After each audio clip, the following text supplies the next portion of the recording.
नमस्ते मेरो साथी सम्पूर्ण देश विदेशमा छरिरहेको दिदीभाइ दाजुबहिनीहरूलाई एकमुष्ट पवित्र गार्डनको तर्फदेखि हजुरहरूलाई 2082 सालको शुभकामना दिन चाहन्छु।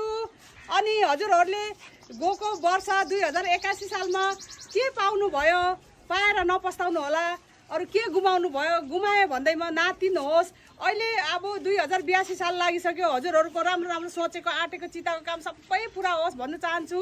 है त साथीहरु, मलाई ठुलोले आशीर्वाद दिनुहोस्, सानोले माया गरिदिनुहोस्।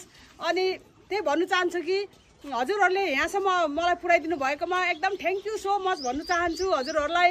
है त साथीहरु, अनि त्यही हो, हजुरहरूले राम्रोसितले नयाँ साल आजदेखि चाहिँ सुरु भएको छ। हजुरहरूले राम्रोसितले मनाउनुहोस्, राम्रोसित इन्जोय गर्नुहोस्।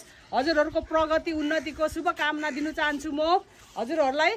अनि यही छ तपाईको पवित्र दिदी गार्डनको शुभकामना। Once again happy new year 2082 साल हाम्रो नेपालको।